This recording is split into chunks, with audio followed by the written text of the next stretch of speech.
सल्लल्लाहु अलैहि वसल्लम में अकीदत व एहतराम के साथ हदिये दुरूद पाक पेश करें। अल्लाहुम्मा सल्ली अला सय्यदना शफीना मौलाना मुहम्मदिन बारिक वसल्लिम सलातु व सलामुन अलैका या रसूलल्लाह सल्लल्लाहु तआला अलैहि वसल्लम। कुरान मजीद में अल्लाह रब्बुल इज्जत ने हजरत आदम के जरिए पूरी इंसानियत को मुकर्रम बनाया। मुकर्रम बनाने का अंदाज, ताजे करामत रखने का जो जलसा था, उसकी कैफियत देखें। अल्लाह रब्बुल इज्जत ने फरिश्तों में ऐलान फरमाया, इन्नी जाइलुन फिल अर्द खलीफा, मैं जमीन में अपना खलीफा बनाने वाला हूं। अल्लाह रब्बुल इज्जत फ़आलुल लिमा युरीद है, इज़ा अराद शयअन अन यक़ूल लहू कुन फ़यकून। वो जो चीज चाहता है अपने इल्मे अज़ली से खिताब फरमाता है और कहता है हो जा, तो वो चीज हो जाती है।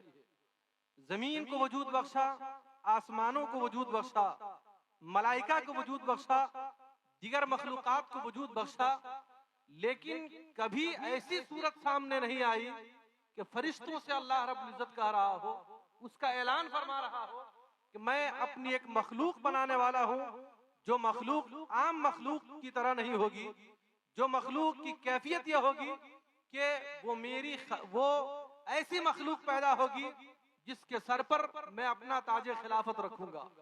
फरिश्तों से ऐलान फरमाया और ऐसी कैफियत में कि आसमान का शामियाना तन चुका था, जमीन का फर्श बिछाया जा चुका था, आसमान में कहकशाओं का निजाम कायम कर चुका था अल्लाह ताला।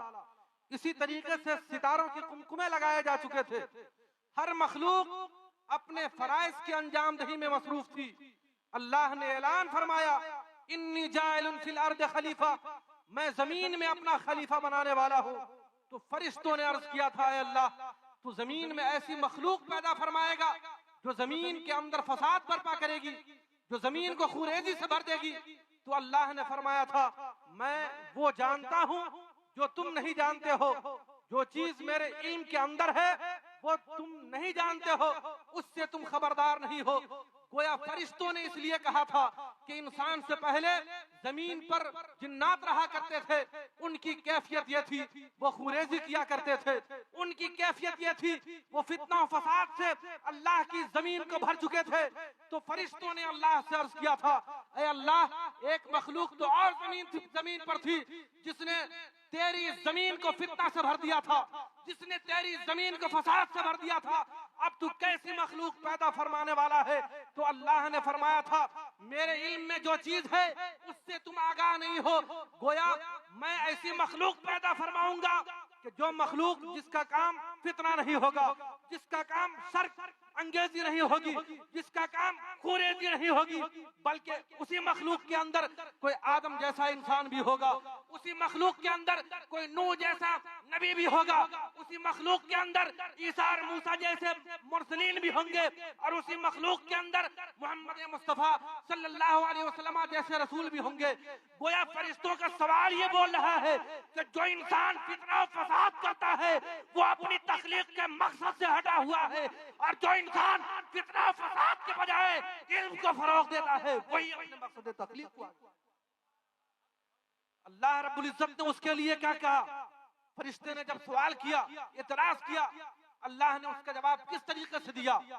हजरत आदम अलैहिस्सलाम को इन चीजों के नाम बता दिए गए, अस्मा के साथ मुसम्मियात का इल्म भी अल्लाह ने हजरत आदम को बता दिया।